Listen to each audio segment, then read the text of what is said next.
start there. There, yeah. Start with the biology. Get out of the burning building. Yeah. Start with the biology. The biology will facilitate the space. Yeah. If your nervous system is is more regulated, and you're in that kind of calmer space in general, you're going to find it a little bit less challenging. Notice I didn't say easier, but a little bit less challenging to create these minuscule pockets of space at the start. That's all it's going to be. It's going to be 1 minute in the kitchen where you didn't reach for your phone when you were having your dinner. 1 minute it's going to be at the start. Again, speaking from personal experience and experience of people I've spoken to. But the more you're able to recognize and regulate the triggers and the red alert and the burning building stuff, the more you'll actually you'll see opportunities for space in your life where you can't even see them at the moment. Just like Jill said to me, I can't even see your positive facial expression when I'm stressed. I interpret it as angry. You could be smiling at me and I think they're smiling, they're angry, there's something going on. If I'm not stressed, I see a smile. Yeah. I just see a smile. Similarly, I believe if we can regulate our nervous systems in a practical way, by not going into the burning building, by not putting yourself into those stressful situations all the time, by taking care of your body and of your mind and going for a walk and being in nature and maybe having a little rest and lying on the floor, doing some meditation or feeling your belly, whatever it takes for you, having a heavy blanket on you, having someone give you a hug, whatever helps bring you back probably should be the starting space. The starting point, because to try and think about this abstract idea of space when you are stressed to the absolute nines, literally impossible. Yeah, literally. You know this, I know this, everyone listening knows this, and that's why it's frustrating sometimes to listen to these things. Going, I can't do that. I propose that maybe the reason you can't do that in a lot of cases is because we're overstimulated. If we stop the overstimulation to a certain degree, I think we're going to see more opportunities for space. If we create space, we're going to just feel. You mentioned that little spark. That little bit of, maybe I'd like to do this. Maybe I don't love my job. Maybe I'm not having a great time in my relationship at the moment. And that's that little spark of awareness. Maybe it's this thing me and you keep talking about that we're looking for. Like, how do we help people? Maybe that's how you find it. You regulate your nervous system. It creates a bit of space. And within that space somewhere, there's a little spark. And then you fan that spark. And some people, the spark will go out and you go through the cycle again.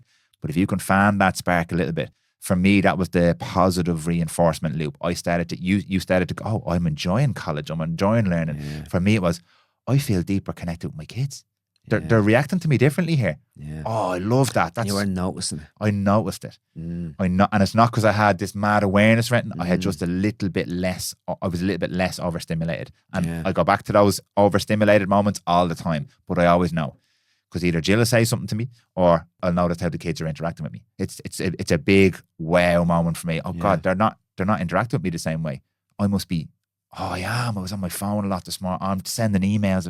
I'm thinking about work all weekend. And I know I have this little pattern, but it's so slow at the start. But again, I'm just trying to dig down to what is the first thing people can do. Yeah, it definitely is, and it's something I can't believe hasn't even come up in a conversation. It's the phones, like that. What's your relationship with your phone? So that's one of the biggest stimuli inducing things in your life. One of the biggest stressors in your life. Most people listening to this will probably be doing it through your phone. And I hate the phone because it's so damn bloody useful that it's hard to get rid of. Don't put your phone down, keep listening. Yeah. But it's like, get the biology right first. And if you work on that first and even just forget about the rest, you will find those little sparks just coming into your life, driving the car in the shower. That's where I start to find those little moments. And they're moments when you're not. You can't be on your phone, hopefully. Yeah, do you know what I mean? So that's really the key. But there's another element to that as well. Something that I just remembered, I forgot I do this. I do it every year. I have one organised now coming up. Every year I have like a life audit, an annual review.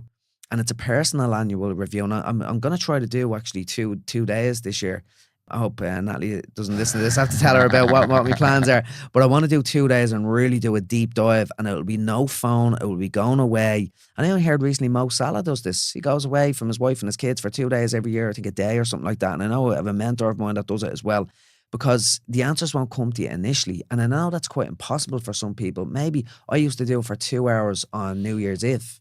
And that was a real moment for me of doing that. On New Year's Eve, I have a reflection piece. And I've just a couple of questions that I ask myself. What has been working for me this year? What hasn't been working for me this year? Really overarching, big, open-ended questions. But give them a little bit of time. And if you look at those answers, right, well, certain toxic relationships, what was giving me energy this year? What was taking away me energy this year? You know that way? And things like that can really help you to reflect on that.